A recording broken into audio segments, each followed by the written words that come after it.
Where is your treasure? Tell us where you hid it! You wanna know where my treasure is? My treasure is yours to find. L'imagination a le pouvoir de modeler notre vision.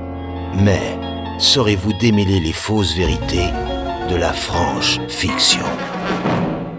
Ah, les pirates. Des brigands de légende parcourant les 7 mers, pillant navires et villes côtières, amassant des fortunes et les dissimulant sur des îles désertes au bout du monde, en prenant soin de laisser une carte ou un message crypté pour permettre à de vaillants aventuriers de les découvrir. C'est pas des chic types, ça? Hein? Enfin, si on met de côté leurs habitudes de trucider tout le monde sur leur passage. Dans le manga culte One Piece, adapté par Netflix sous forme de série, le roi des pirates, Gold Roger, annonce à la foule lors de son exécution que son trésor, le mythique One Piece, sera à qui saura le trouver. Eiichiro Oda, le créateur de One Piece, s'est inspiré de diverses sources littéraires et historiques pour construire son univers.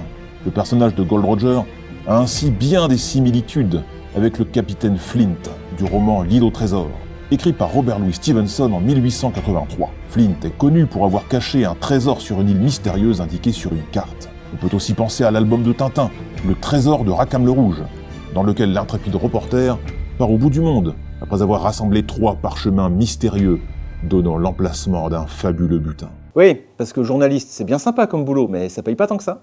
Et enfin, il y a Willy le Borgne, le pirate farceur du film Les Goonies, qui a certes laissé une carte et des indices pour retrouver son trésor, caché dans des souterrains sur la côte nord-ouest des États-Unis, mais aussi élaboré des pièges mortels dignes d'Indiana Jones pour éliminer les aventuriers attirés par son magot.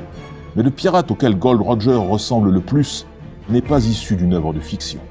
Il s'agit d'un formant français, Olivier Levasseur, dit la Buse, qui exerçait ses talents entre les Caraïbes et l'océan Indien au XVIIIe siècle. Sa légende repose en grande partie sur le fait qu'il aurait caché un trésor massif avant son arrestation et son exécution sur l'île de la Réunion en 1730.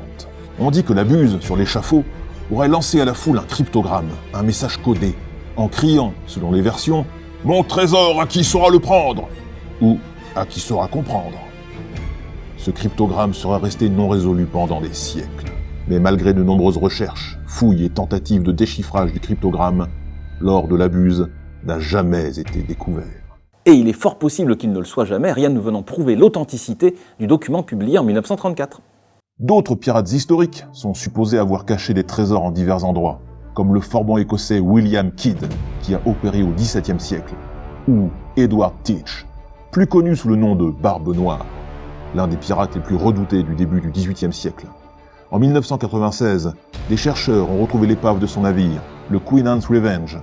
De nombreux objets précieux y ont été récupérés, bien que son trésor lui-même reste insaisissable. Alors les découvertes de ce type sont rares. Pourtant, des chercheurs et des chasseurs de trésors continuent à s'intéresser à ces histoires de pirates et à explorer les zones où leur butin pourrait être enfoui. Comme Oak Island, l'île aux chênes, au large du Canada, où l'on fouille depuis plus de 2 siècles, ou le comté de Bedford en Virginie, où un certain Thomas J. Beale aurait planqué une fortune en laissant derrière lui 3 messages codés permettant d'y accéder dans les années 1820. Certes, de vrais trésors historiques sont découverts de temps à autre, mais il n'y a là aucun rapport avec des pirates ou des cartes mystérieuses. Et ces trouvailles sont généralement le fruit du hasard. Il y a pourtant un cas réel qui coche presque toutes les cases de la fiction.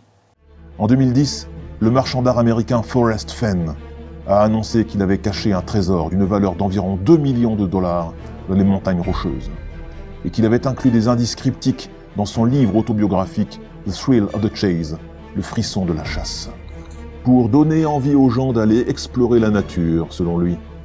Plusieurs personnes ont hélas trouvé la mort en essayant de découvrir la cachette du trésor. Celui-ci a finalement été découvert en 2020 par un chercheur amateur, confirmant que l'histoire n'était pas une mystification. Mais en ce qui concerne le trésor de Captain Kidd ou celui de la Buse, il est probable que, comme le fabuleux One Piece de Gold Roger ou le butin de Willy le Borgne, ils appartiennent pour toujours au domaine de la franche fiction.